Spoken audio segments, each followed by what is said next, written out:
নমস্কার নমস্কার নমস্কার নমস্কার নমস্কার নমস্কার নমস্কার নমস্কার নমস্কার নমস্কার আপনাদের সবাইকে সবাইকে সবাইকে নমস্কার, সবাইকে অজস্র শুভকামনা জানাচ্ছি, সবাইকে স্বাগত জানাচ্ছি আজকের এই শরণাগত অনুষ্ঠানে এবং সবাইকে শুভ সকাল জানাচ্ছি। শুভ হোক, শুভ হোক, সকলের শুভ হোক, এই পৃথিবীর শুভ হোক। আজকে তো বিশেষ দিন, জগন্নাথ দেবের স্নান যাত্রার দিন। জগন্নাথদেবের রথযাত্রা আর কদিন পরেই, সেই রথযাত্রা উপলক্ষে তো নিশ্চয়ই আলাদা করে কিছু কথা বলবো এই শরণাগত অনুষ্ঠানে। কিন্তু স্নান যাত্রা প্রসঙ্গেও যেটা বলবার, যে জগন্নাথ দেবকে স্নান করানো হয়, একবারে ঘড়া ঘড়া জলে স্নান করানো হয় এবং সেই দৃশ্য দেখবার জন্য পুরীতে বহু লোকের সমাগম হয়। এই স্নান যাত্রা নিজের চোখে দেখলে নাকি অশেষ পুণ্য হয়, সমস্ত পাপ দূর হয়ে যায়। তার বাইরে আর একটা কারণে আজকে বিশেষ দিন, সেটা হচ্ছে আসামের কামরূপ কামাখ্যার মন্দির। আপনারা সকলেই জানেন সেই কামরূপ কামাখ্যা দেবীর যে মন্দির, সেই কামাখ্যা মাতার মহাপূজা এবং মহামেলা আজকে। বেনি মাধবশীলের পঞ্জিকা অনুযায়ী আজকের দিনটার কথা এবার বলি। আজকে 7ই আষাঢ় 1431, ইংরেজির 22শে জুন 2024, শনিবার। আজ পূর্ণিমা। সূর্যোদয়ের সময় ভোর 4:55, সূর্যাস্তের সময় সন্ধে 6:23। নক্ষত্র মূলা। জন্মে ধনু রাশি, ক্ষত্রিয় বর্ণ, রাক্ষসগণ। আমাদের হোয়াটসঅ্যাপে চিঠি পাঠাবার নাম্বার 9831922927। চিঠির গোড়ায় অতি অবশ্যই SG লিখতে হবে, সে তো আপনারা সকলে জানেন। এবং আপনাদের মনে করিয়ে দিই যে সামনের বৃহস্পতিবার যে চিঠিপত্র পড়া হবে, সেই চিঠির বিষয় হচ্ছে আকাশের রং। আপনারা কি আকাশের রং বদল দেখেছেন কখনো? এই যে একটা গান আছে না, মন খারাপ করা বিকেল মানেই মেঘ জমেছে। তো সেই মেঘলা আকাশ, রোদালো আকাশ, বিকেলবেলার আকাশ, সকালবেলার আকাশ, ভোরবেলার আকাশ, এই যে নানান রকম আকাশের রং পাল্টে যায়, এইসব নিয়ে আপনার অভিজ্ঞতার কথা 250 শব্দের মধ্যে একটু লিখে পাঠান না। মঙ্গলবার সন্ধে 6টার মধ্যে আমরা তাহলে বৃহস্পতিবারের যে অনুষ্ঠান, সেই অনুষ্ঠানে সেই চিঠিগুলো পড়তে পারি এবং তারপরেও পড়তে পারি। আপনারা যে বৃহস্পতিবারের অনুষ্ঠানের মাপেই চিঠি দেবেন তার তো কোনো মানে নেই। শরণাগত অনুষ্ঠানে যে চিঠিপত্র বিভাগ, সেই চিঠিপত্র বিভাগে আপনাদের আকাশের রং নিয়ে চিঠিও আমরা পড়ে শোনাবো। তাহলে এইবারে বলি আজকের অনুষ্ঠান সূচি। প্রথমে পুরাণ চিরন্তন। পুরাণ চিরন্তনে একলব্যের কথা বলতে বলতে অনেক দূর পর্যন্ত চলে এসেছি আমরা। একলব্য দ্রোণাচার্য তার বুড়ো আঙুল কেটে নিতে বলেছিলেন, এই গল্পটা আমাদের জানা। তারপর তার সূত্র ধরে দ্রুপদ রাজা এবং দ্রোণাচার্যের মধ্যেকার যে সম্পর্ক, সেই সম্পর্কের ব্যাপারটা জানা হলো এবং দ্রোণাচার্যর কাছে দ্রুপদকে বস্তুত ক্ষমা চাইতে হলো। কিন্তু রাজরাজরা ক্ষমা চাইলেই তাদের যে ক্রোধ, অপমান বোধ, সেটা তো নিবৃত্ত হয় না, সেটা জেগে থাকে। সেই জেগে থাকার ফলটা কি হলো সেটা বলবো পুরাণ চিরন্তনে। অর্থাৎ শেষ হয়ে না হইল শেষ। একলব্যর গল্প কিন্তু আঙুল কাটাতে শেষ হয়নি। এমনকি এই যে দ্রুপদ রাজা, তিনি যে শেষ পর্যন্ত ওই দ্রোণাচার্যের কাছে ক্ষমা ভিক্ষা করলেন, সব মিটমাট করে নিলেন, তাতেও শেষ হলো না, তারপরেও এটা চলতে লাগলো। সেই কথা বলবো। তারপর স্বামী বিবেকানন্দের রচনা থেকে পাঠ, শিষ্যের সাধনা, সেখান থেকে খানিকটা অংশ পড়ে শোনাবো। বড় প্রবন্ধ, বেশ কিছুদিন লাগছে, পড়ে শোনাবো আপনাদের। তারপরে কথামৃত থেকে পাঠ, আপনাদের চিঠিপত্র এবং শেষে আজ শনিবার মহাপুরুষের কথা। 92.7 বিগ FM এ শরণাগত অনুষ্ঠানে পুরাণ চিরন্তন। ফিরে আসছি গানের পর। গানের পর ফিরে এলাম 92.7 বিগ FM এ শরণাগত অনুষ্ঠানে পুরাণ চিরন্তন। পুরাণ চিরন্তনে যেটা হলো যে দ্রুপদ রাজা এলো, দ্রোণ তো তার সব রাজ্য দখল করে নিয়েছে। তো দ্রুপদ রাজা তার কাছে ক্ষমা টমা চাইলো। দ্রোণ বলল যে না না, ঠিক আছে, ছেড়ে দাও, আমি আর রাজ্য নিয়ে কি করব, ওই সমস্ত রাজ্য তুমি ভোগ করো, তুমি যা করবার করো। তো এরপর তো দ্রোণাচার্য তার দলবল নিয়ে ফিরে এলেন হস্তিনাপুরে। কিন্তু যেটা বলছিলাম আপনাদের অনুষ্ঠান পরিচিতিতে, দ্রুপদ হচ্ছেন রাজার জাত, দ্রোণের কাছে ক্ষমা চেয়েছেন, হাসি মুখে তাকে আলিঙ্গন করেছেন, বিদায় দিয়েছেন, সবটাই ঠিক আছে। কিন্তু তারপরেই তার মনের মধ্যে ওই যে অজস্র কীট ঘুরে বেড়াতে শুরু করলো। এইভাবে অপমান করলো, এইভাবে আমার রাজ্য দখল করে নিল, এর প্রতিশোধ নিতেই হবে, নিতেই হবে, যে করে হোক নিতে হবে। কি করে নেওয়া যায় এর প্রতিশোধ? কি করে নেওয়া যায়? একটা ঋষি পুত্র, তার হাতে আমি রাজা দ্রুপদ, এই অপমান আমি কিছুতেই মেনে নিতে পারবো না। কি করা যায়? তো মন্ত্রী, বন্ধু বান্ধব, পরিজন তাদের বলছেন দ্রুপদ যে এর একটা প্রতিবিধান তো করতে হবে আমাকে, তা না হলে আমি কিসের রাজা? তো সকলে বললেন যে একটা কাজ করুন, যজ্ঞ করুন মহারাজ। আপনার কোনো সন্তান নেই, আপনার সন্তান হবে, সেই সন্তানই আপনার হয়ে প্রতিশোধ নিতে পারবে। তো বেশ, যজ্ঞই হোক, পুত্রের জন্য যজ্ঞ, সন্তানের জন্য যজ্ঞ। যে যজ্ঞ আমার এই অপমানের প্রতিশোধ নিতে পারবে, যজ্ঞ হলো। সে বিরাট যজ্ঞ হলো। যজ্ঞের শেষে ওই যজ্ঞের আগুন থেকে প্রথমেই উঠল অস্ত্র বর্মধারী এক সুপুরুষ। রাজা তার নাম দিলেন ধৃষ্টদ্যুম্ন। এই ধৃষ্টদ্যুম্নই হচ্ছে সেই একলব্য, কৃষ্ণের বরে যে আবার জন্ম নিল দ্রোণের অন্যায়ের বদলা নেবার জন্যে। তারপরেই সেখান থেকে উঠল এক পরমা সুন্দরী শ্যামলা রঙের কন্যা, সেই হলো দ্রৌপদী।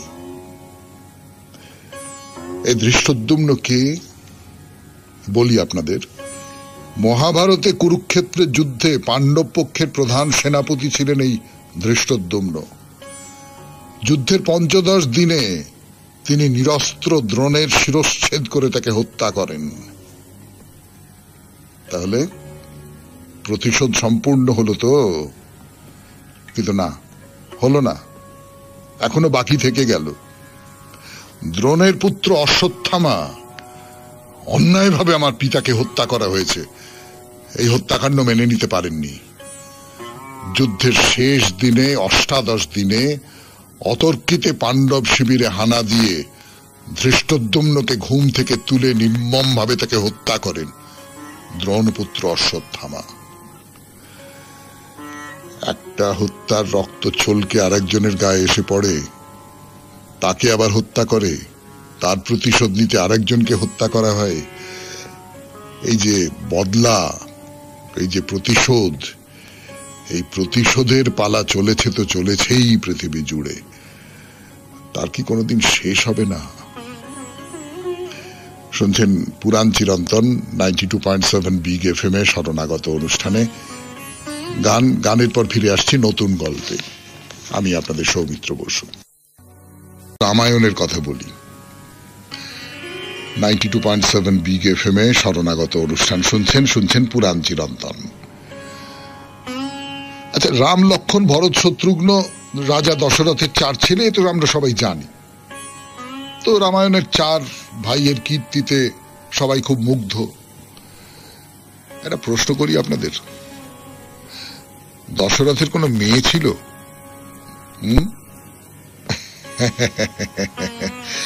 আমি জানি যে এই প্রশ্নের উত্তর দিতে গিয়ে অনেকে একটু থমকে যাবেন, হয়তো একটু আমতা আমতা করে বলবেন, তাই তো মেয়ে সত্যি ছিল নাকি? মেয়ে, তাই তো, মানে মেয়ের কথা তো, বা অনেকে জানেন যে হ্যাঁ, দশরথের প্রথম সন্তানই ছিল তার মেয়ে। মেয়ের নাম শান্তা, তার মায়ের নাম কৌশল্যা।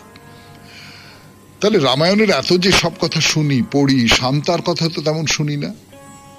এই রাম, লক্ষ্মণ, সীতার বনবাসের সময় শান্তা কোথায় ছিল? আচ্ছা বেশ, তাহলে শান্তার গল্প। অঙ্গরাজ লোমপাদ বা রোমপাদ, যাই বলুন না কেন, তিনি ছিলেন রাজা দশরথের বিশেষ বন্ধু। দুজনেই ওই ঋষি বশিষ্ঠের আশ্রমে একসঙ্গে খেলতে খেলতে বড় হয়েছেন। আবার ওদিকে সম্পর্কেও এই লোমপাদ দশরথের ভাইরা ভাই, মানে কৌশল্যার দিদি, তার নাম হচ্ছে বর্ষিণী, তার সঙ্গেই অঙ্গরাজের বিয়ে হয়েছে। রানী বর্ষিনীর সঙ্গে খুব সুখের সংসার তার, কিন্তু একটাই দুঃখ, তাদের কোনো সন্তান নেই। তো একদিন রাজা লোমপাদ দেখা করতে এসেছেন বন্ধু রাজা দশরথের সঙ্গে। ওই যেরকম হয়, খাওয়া দাওয়া গল্প গুজব সব চলছে। তো মাঝে মাঝেই খেলতে খেলতে বাবার কাছে ছুটে ছুটে আসছে ছোট্ট মিষ্টি মেয়ে শান্তা। বাবার গলা জড়িয়ে খানিকটা আদর করেই আবার ছুটছে খেলতে। এসব দেখে খুব ভালো লাগলো লোমপাদের, একটু লোভ হলো। বললেন যে আহা, আমারও এমন একটি মেয়ে থাকলে কি ভালোই না হতো। আজকে এই পর্যন্তই থাক, আবার সোমবার কেমন 92.7 বিগ FM এ শরণাগত অনুষ্ঠানে আজকের মতো শেষ হলো পুরাণ চিরন্তন। এরপর স্বামী বিবেকানন্দের রচনা থেকে পাঠ।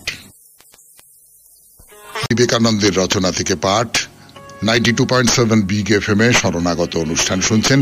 আমি আছি আপনাদের সঙ্গে, আপনাদের সৌমিত্র বসু।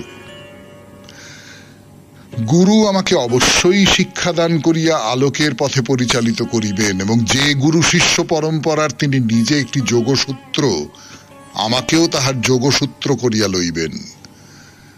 যে কোনো লোক নিজেকে গুরু বলিয়া দাবি করিতে পারে না। গুরু হইবেন তিনি, যিনি সেই পারমার্থিক সত্য জানিয়াছেন, প্রত্যক্ষ করিয়াছেন, যিনি নিজেকে চৈতন্য স্বরূপ বলিয়া অনুভব করিয়াছেন। শুধু কথা বলিলেই কেহ গুরু হইতে পারে না। আমার মতো বাক্যবাগীশ মূর্খ অনেক কথা বলিতে পারে, কিন্তু গুরু হইতে পারে না। যথার্থ গুরু শিষ্যকে বলিবেন, যাও, আর পাপ করিও না। সে আর পাপ করিতেই পারে না, তাহার আর পাপ করিবার শক্তিই থাকে না। আমি এই জীবনে এরূপ ব্যক্তি প্রত্যক্ষ করিয়াছি।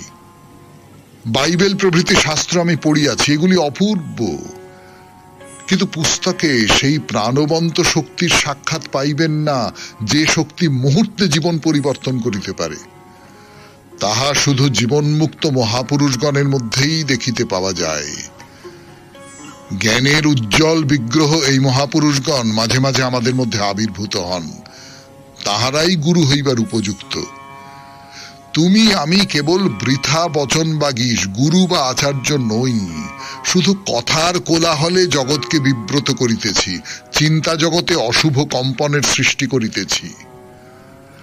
আশা, প্রার্থনা ও সংগ্রামের মধ্য দিয়ে আমরা অগ্রসর হই। একদিন আমরা সত্যে উপনীত হইব, তখন আর আমাদের কথা বলিতে হইবে না। গুরুর বয়ঃক্রম 16 বর্ষ। তিনি 80 পর বৃদ্ধকে শিক্ষা দিতেছেন। গুরুর শিক্ষা পদ্ধতি নীরবতা আর শিষ্যের সমস্ত সংশয় ছিন্ন হইতেছে। ইহাই গুরুর বর্ণনা। ভাবিয়া দেখুন, এইরূপ এক ব্যক্তিকে পাইলে তাহার প্রতি আপনার কিরূপ বিশ্বাস ও ভালোবাসা হইবে। কারণ তিনি স্বয়ং ভগবান অপেক্ষা কিছু কম নন। এজন্যই খ্রিস্টের শিষ্যগণ তাহাকে ঈশ্বর বলিয়া পূজা করিতেন। শিষ্য গুরুকে সাক্ষাৎ ঈশ্বর বলিয়া পূজা করিবে। যতক্ষণ না মানুষ ভগবানকে সাক্ষাৎ ভাবে উপলব্ধি করিতেছে, ততক্ষণ সে ভগবানের যতটুকু জানিতে পারে তাহা এই মানব দেহধারী নরদেবতা রূপেই জানিতে পারে। আর অন্য কিভাবে সে ভগবানকে জানিতে পারে? এখানে আমেরিকার একজন ব্যক্তি খ্রিস্ট জন্মের 1900 বৎসর পরে জন্মগ্রহণ করিয়াছে। খ্রিস্ট যে জাতিতে জন্মিয়াছিলেন সে সেই ইহুদি জাতি সম্ভূতও নয়। সে যিশু অথবা তাহার পরিবারবর্গকে দেখে নাই। সে বলে যিশু ছিলেন ভগবান, যদি বিশ্বাস না করো তবে নরকে যাইবে। আমরা বুঝিতে পারি যিশুর শিষ্যগণ কিভাবে বিশ্বাস করিতেন খ্রিস্ট ভগবান। তিনি তাহাদের গুরু ছিলেন, সুতরাং তাহারা যিশুকে অবশ্যই ঈশ্বর বলিয়া বিশ্বাস করিতেন। 1900 বৎসর পূর্বে আবির্ভূত মানুষটিকে লইয়া এই আমেরিকান কি করিবে? এই যুবকটি আমায় বলিতেছে, যিশুকে আমি বিশ্বাস করি না, অতএব আমাকে নরকে যাইতে হইবে। যিশু সম্বন্ধে সে কি জানে? সে পাগলাগারদে থাকিবার উপযুক্ত। এরূপ বিশ্বাস চলিবে না। তাহাকে তাহার গুরু খুঁজিয়া বাহির করিতে হইবে। শুনলেন স্বামী বিবেকানন্দের রচনা থেকে পাঠ 92.7 বিগ FM এ শরণাগত অনুষ্ঠানে। এবারে কথামৃত। আমি আছি আপনাদের সঙ্গে, আপনাদের সৌমিত্র বসু। সন্ন্যাসীর কি কর্তব্য? সন্ন্যাসীকে একেবারে নিখুঁত হতে হবে, দাগহীন হতে হবে। এর একটা উদাহরণ হিসেবে চৈতন্যদেবের কথা বলছেন। ছোট হরিদাস ভক্ত মেয়ের সঙ্গে আলাপ করেছিল, চৈতন্যদেব হরিদাসকে ত্যাগ করলেন যে না না, তুমি ভক্ত মেয়ের সঙ্গে আলাপ করেছো, সে ধর্ম নিয়ে কথা বলেছো, তো আধ্যাত্মিকতা নিয়ে কথা বলেছো, ঈশ্বর নিয়ে কথা বলেছো, হতে পারে, কিন্তু যদি কেউ বলে যে ওই তো নারী সঙ্গ করছে, তো নারীর সঙ্গে কথা বলছে, তো কোনো প্রশ্ন তোলা যাবে না তোমার সম্পর্কে। এই রকমের একটা জীবন যাপন তোমাকে করতে হবে। বলছেন সন্ন্যাসীর পক্ষে কামিনী আর কাঞ্চন যেমন সুন্দরীর পক্ষে তার গায়ের বোঁটকা গন্ধ, ও গন্ধ থাকলে বৃথা সৌন্দর্য। কি সব উপমা! মানে সুন্দরীর গায়ে যদি বোঁটকা গন্ধ থাকে তাহলে যেমন তার সমস্ত রূপ ব্যর্থ হয়ে যায়, সেরকম সন্ন্যাসী তিনি যদি কোথাও নারী সঙ্গ করেন এবং কাঞ্চন সঙ্গ করেন, অর্থ সম্পদ ধন দৌলত সেসব বিষয়ে তার কোনো আগ্রহ আছে এটা তিনি যদি কোনোভাবে প্রকাশ করেন, তাহলে সেটা তার কাছাকাছি কেউ আসবে না, তাকে কেউ আদর্শ বলে মনে করবে না। মারোয়ারি আমার নামে টাকা দিতে চাইলো, মথুর জমি লিখে দিতে চাইলো, আমি সেটা নিতে পারলাম না। সন্ন্যাসীর ভারী কঠিন নিয়ম। যখন সাধু সন্ন্যাসী সেজেছে তখন ঠিক সাধু সন্ন্যাসীর মতো কাজ করতে হবে। থিয়েটারে দেখনি, যে রাজা সাজে সে রাজাই সাজে, যে মন্ত্রী সাজে সে মন্ত্রী সাজে। এইটা ঠাকুর যে কথাগুলো বলছেন সেই কথাগুলো প্রায়, আমি তো থিয়েটারেরও লোক, আমি এটা বলতে পারি যে যখন কেউ কোনো একটা চরিত্রে অভিনয় করছে, এটা আমাদের সংস্কৃত যে ভারতের যে নাট্যশাস্ত্র তার মধ্যেও আছে, যে রামের চরিত্র তুমি তোমার উপরে আরোপ করলে, এইটাই হচ্ছে অভিনয়। তুমি মনে মনে অন্তত, তুমি আচারে ব্যবহারে অন্তত রাম হয়ে উঠলে, এটাই হচ্ছে অভিনয়, সার্থক অভিনয়। তাই তো ঠাকুর বলছেন যে যখন কেউ একটা থিয়েটারে রাজা সাজলো তখন সে কিন্তু রাজা হয়ে গেল, তাকে দেখে আমি রাজাই দেখছি, তাকে দেখে আমি এইটা ভাবছি না যে সে আসলে রাজা সেজেছে। যখন আমি সাধু সন্ন্যাসীকে দেখছি, মন্ত্রীকে দেখছি মঞ্চে, তখন আমি তাদেরই দেখছি, তাদের আচার আচরণ সেই সমস্ত কিছু সেই চরিত্রের যুক্তি মেনে, সেই চরিত্রের ধরন ধারণ মেনে হচ্ছে। এটি তো অভিনয়। একজন বহুরূপী ত্যাগী সাধু সেজেছিল, তা বাবুরা তাকে একতোড়া টাকা দিতে গেলে সে না বলে চলে গেল, টাকা ছুঁলো না। খানিকক্ষণ পরে হাত পা ধুয়ে নিজের কাপড় পরে এলো, বললো কি দিচ্ছিল এখন দাও। যখন সাধু সেজেছিল তখন টাকা ছুঁতে পারেনি, এখন চারা না দিলেও হয়।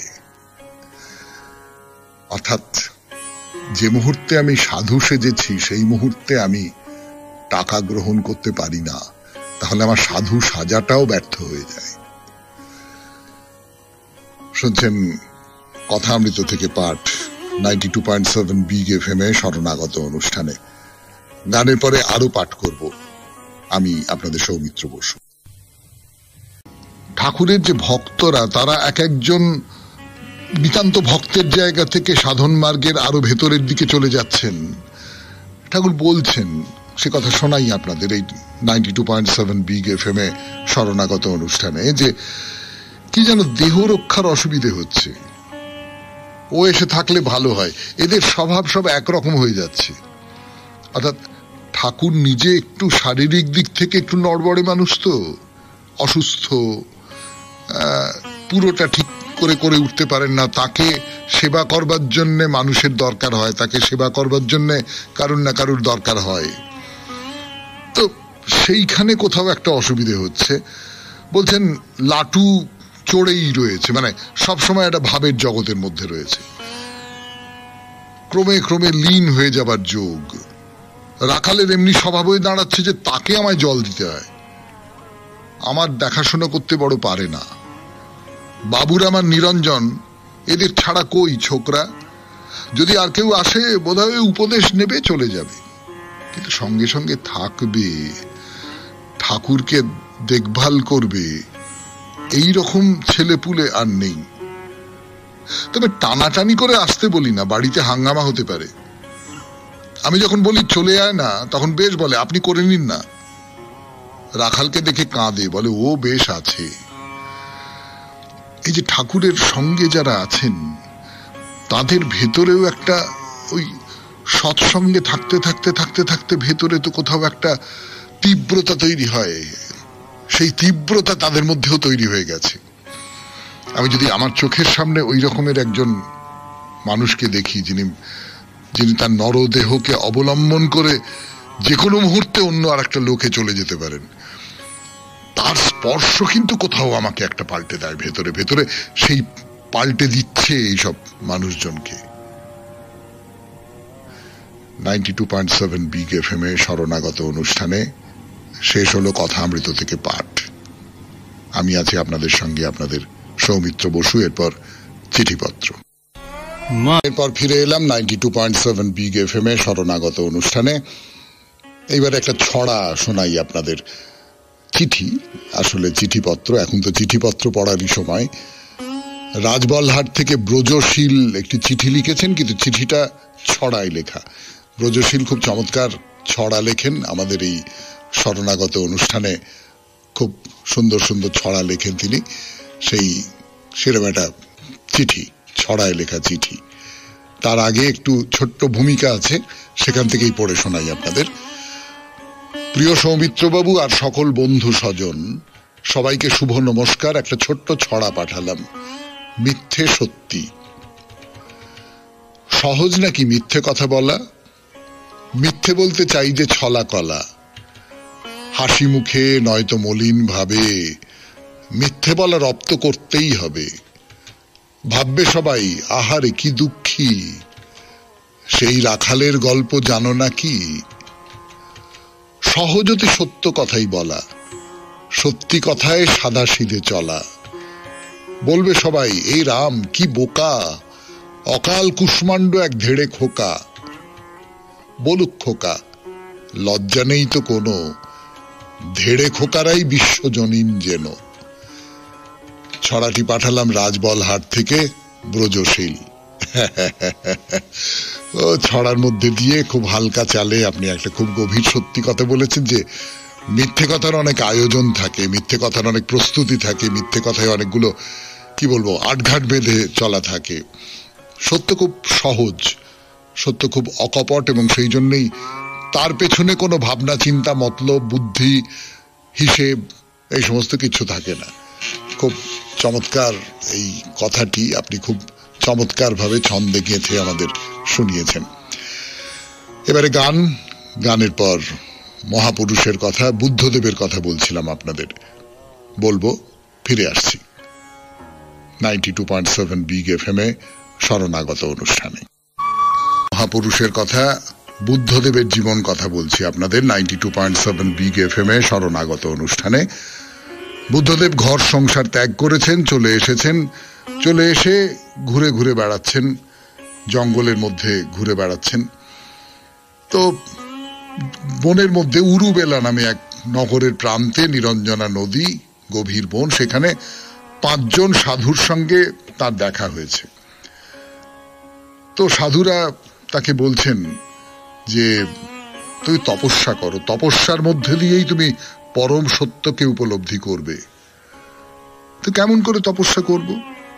তা সন্ন্যাসীরা বলছেন কঠোর ইন্দ্রিয় সংযম আর কৃচ্ছ সাধনার পথেই তোমাকে তপস্যা করতে হবে। এই তপস্যা শুরু করলেন সিদ্ধার্থ। দিন রাত একই আসনে বসে ধ্যান করে যাচ্ছেন। দিনে হয়তো একবার মাত্র কিছু সামান্য আহার করেন। আহার কমতে লাগলো। আমাদের সেই পার্বতীর তপস্যার কথা মনে পড়ে। পার্বতী যেমন একটি মাত্র পাতা খেয়ে, অপর্ণা যে কারণে তার নাম, এখানেও আহার কমতে একটা মাত্র চালের দানা তিনি আহার করতেন, একটা চালের দানা। তা অনাহারের কারণে দেহ শীর্ণ হয়ে গেল, দুই চোখ গর্তের মধ্যে ঢুকে গেল, সমস্ত সৌন্দর্য দূরে চলে গেল, এটা শুকনো কঙ্কালের মতো একটা মূর্তি। কিন্তু এত আত্মনিগ্রহ, এই সমস্ত করেও যে প্রজ্ঞার সন্ধান তিনি করছেন, যে জ্ঞানের সন্ধান তিনি করছেন, পাওয়া যাচ্ছে না, পাওয়া যাচ্ছে না, পাওয়া যাচ্ছে না, কিচ্ছু পাওয়া যাচ্ছে না।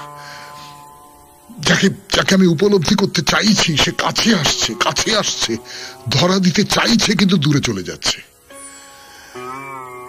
অনেক কষ্টে তিনি আসন ছেড়ে উঠে দাঁড়ালেন। চলবার শক্তি নেই, বহু কষ্টে নদীর ধারে এসে দাঁড়িয়েছেন সিদ্ধার্থ।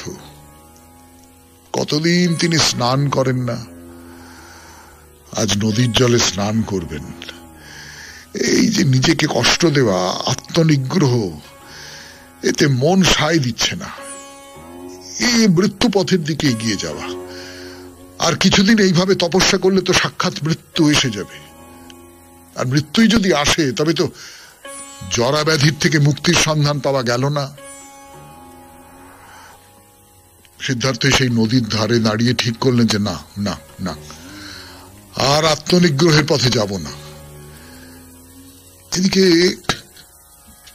চারপাশে তো রটে গেছে যে ওই যে উরুবেলা নামে যে জায়গাটা, তার পাশের যে বন, সেইখানে একজন তপস্যা করছেন। সে সাংঘাতিক তপস্যা, কিচ্ছু খান না, উপোস করে আছেন, দিনের পর দিন উপোস করে আছেন। ফলে লোকজন সব দেখতে আসে তাকে, দূর দূরান্ত থেকে বহু মানুষ দর্শন করতে আসে। কিন্তু সিদ্ধার্থ কোনো দিকেই তাকান না, তিনি এক মনে তপস্যা করে যান। তা কাছেই এক গ্রামে সুজাতা বলে একটি মেয়ে ছিল, খুব ধর্মপ্রাণা ভক্তিমতী একটি মেয়ে। প্রতি বছর সে মনের কামনা পূরণের আশায় বৃক্ষ দেবতার কাছে পুজো দিত। তো অন্যান্য বারের মতো একদিন সে বাড়িতে পায়েস রান্না করেছে, পায়েস রান্না করে বাটিতে করে নিয়ে যাচ্ছে ওই বৃক্ষ দেবতাকে পুজো দেবে বলে। যে বৃক্ষের তলায় সুজাতা পুজো দিল, স্নান সেরে বুদ্ধদেব, তখনও পর্যন্ত বুদ্ধদেব হননি, সিদ্ধার্থ প্রায় অর্ধমৃত অবস্থা, তখন তার দিনের পর দিন না খেয়ে থেকে কঙ্কালের মতন হয়ে গেছেন। তিনি সেই গাছের তলায় এসে বসেছিলেন। তা সুজাতা এসে দাঁড়িয়েছেন সেই বৃক্ষের তলায়, সঙ্গে তার দাসী আছেন, পূর্ণা তার নাম। সুজাতা সিদ্ধার্থকে দেখে অবাক হয়ে গেলেন। একেবারে রোগা হয়ে গেছে, হাড়গুলো দেখা যাচ্ছে, কিন্তু কি অদ্ভুত একটা উজ্জ্বল, একটা সমস্ত শরীরের ভেতর থেকে যেন একটা জ্যোতি বিচ্ছুরিত হচ্ছে। সুজাতার হঠাৎ মনে হলো যে তার মানে আমি প্রতি বছর যে বৃক্ষ দেবতার কাছে আমার পূজা নিবেদন করি, আমি পায়েস দিই, যে বৃক্ষ দেবতার কাছে তিনি সন্তুষ্ট হয়েছেন, তিনি তার মানে একটা রূপ ধরে, মানুষের রূপ ধরে এসে দাঁড়িয়েছেন আমার সামনে।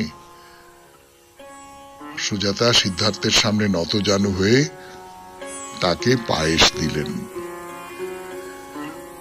সিদ্ধার্থের কি মনে হলো? সিদ্ধার্থের মনে হলো ঈশ্বর, ঈশ্বর এই নারীর রূপ ধরে আমার সামনে এসেছেন। সুজাতার দেওয়া পায়েস গ্রহণ করে খাওয়া মাত্রই একটা শরীরে একটা অদ্ভুত শক্তি অনুভব করলেন তিনি। প্রাণ শক্তিতে তার সমস্ত দেহ মন একেবারে উজ্জীবিত হয়ে উঠল। আর সেই 5 সাধু সেইটা দেখলো, দেখে বলল, ছি, নারীর হাত থেকে সে খাদ্যদ্রব্য গ্রহণ করছে, পায়েস গ্রহণ করছে, ছি। 92.7 বিগ এফএম এ শরণাগত অনুষ্ঠানে শুনছেন মহাপুরুষের কথা, বুদ্ধদেবের কথা। আরো কথা বলবার জন্য ফিরে আসছি গানের পর। সিদ্ধার্থ সেই পায়েস গ্রহণ করলেন এবং এই যে 5 জন সাধু যারা তাকে তপস্যা করবার জন্য বলেছিলেন, তারা মুখ ফিরিয়ে নিলেন, বললেন, না না না, ও সাধক আবার উপযুক্ত নয়, ও একটা এমনি সাধারণ মানুষ, ক্ষুধা তৃষ্ণার বশ, সেই জন্যই ও ওই ক্ষুধা তৃষ্ণাকে জয় করতে পারেনি বলেই ওই পায়েস গ্রহণ করেছে নারীর কাছ থেকে। না, এখানে থাকা যাবে না, এই জায়গাটা নষ্ট হয়ে গেছে, এই পাপ স্থান হয়ে গেছে, এখান থেকে আমি চলে যাব, আমরা চলে যাব। তারা চলে গেল। সিদ্ধার্থ এবার সেই গাছের নিচেই ধ্যানে বসলেন। সারাদিন কেটে গেল, সন্ধে নেমে এলো। ধীরে ধীরে ধীরে ধীরে পার্থিব জগৎ তার সামনে থেকে মুছে গেল। একটা অনির্বচনীয় অনুভূতি জাগছে তার ভেতরে। তিনি বুঝতে পারছেন জন্ম আর মৃত্যুর একটা চিরন্তন আবর্তন, সেই আবর্তনকে তিনি উপলব্ধি করতে পারছেন। তার মনে হচ্ছে সমস্ত বিশ্ব জুড়ে একটা অসীম শূন্যতা, আর তার মধ্যে তিনি একা একা জেগে আছেন। তারই মধ্যে হঠাৎ জেগে ওঠে লোভ, কামনা, বাসনা, নানান রকমের প্রলোভন, যা যুগ যুগ ধরে মানুষকে চালনা করে এসেছে। তারা তো এত সহজে নিজেদের অধিকার ছেড়ে দেবে না। সিদ্ধার্থ ধ্যানে বসেছেন। সেই পায়েস খাবার পর থেকে তার শরীরে শক্তি এসেছে, এক মন এক প্রাণ হয়ে ধ্যান করছেন তিনি। আস্তে আস্তে আস্তে আস্তে পার্থিব চেতনার জগৎ থেকে তিনি পরম প্রজ্ঞার জগতে উত্তরণ করলেন, উপলব্ধি করলেন পরম সত্যকে। তিনি দেখলেন মানুষ জন্ম মৃত্যুর মধ্যে দিয়ে বারবার আবর্তিত হচ্ছে পৃথিবীতে। সে জন্ম নিচ্ছে, মারা যাচ্ছে, আবার জন্মাচ্ছে। এই অনন্তকাল ধরে চলছে এই এক আবর্তন, এর কোনো বিরাম নেই। এই জন্মগ্রহণের মধ্যে দিয়ে মানুষ দেহ ধারণ করে, আর সেই দেহের অস্তিত্বের সঙ্গেই একাত্ম হয়ে থাকে জরা, ব্যাধি আর মৃত্যু। এর থেকে মুক্তি পেতে হবে। সেই মুক্তির নাম হচ্ছে নির্বাণ। মানুষ যখন নির্বাণ লাভ করে তখন আর তার জন্ম হয় না। জন্ম জন্মান্তরের মধ্যে দিয়ে অবশেষে সিদ্ধার্থ সেই নির্বাণ অর্জন করলেন, পরম জ্ঞানকে উপলব্ধি করলেন। তার নাম বোধি। আর এই পরম জ্ঞান উপলব্ধির মধ্যে দিয়েই যুবরাজ সিদ্ধার্থ হয়ে উঠলেন মহাজ্ঞানী বুদ্ধ। আজকের মতো এই পর্যন্ত। বুদ্ধদেবের কথা 92.7 বিগ FM এ শরণাগত অনুষ্ঠানে শেষ করলাম আজকের শরণাগত। আমাদের হোয়াটসঅ্যাপে চিঠি পাঠাবার নাম্বার 9831922927। চিঠির গোড়ায় অতি অবশ্যই SG লিখতে হবে। সামনের বৃহস্পতিবারের চিঠিপত্রের বিষয়ে আকাশের রং। আকাশের রং, সে রং পাল্টানো, তার সঙ্গে মনের ভেতরকার সম্পর্ক, যা কিছু আকাশের রং নিয়ে 250 শব্দের মধ্যে চিঠি সামনের মঙ্গলবারের ভেতরে আমাদের দপ্তরে যেন পৌঁছে যায়। সবাই খুব ভালো থাকবেন, আনন্দে থাকবেন। নমস্কার নমস্কার নমস্কার নমস্কার নমস্কার নমস্কার নমস্কার নমস্কার নমস্কার নমস্কার নমস্কার। আপনাদের সবাইকে সবাইকে সবাইকে নমস্কার, সবাইকে অজস্র শুভ কামনা জানাচ্ছি, সবাইকে স্বাগত জানাচ্ছি আজকের এই শরণাগত অনুষ্ঠানে, এবং সবাইকে শুভ সকাল জানাচ্ছি। শুভ হোক, শুভ হোক, সকলের শুভ হোক, এই পৃথিবীর শুভ হোক।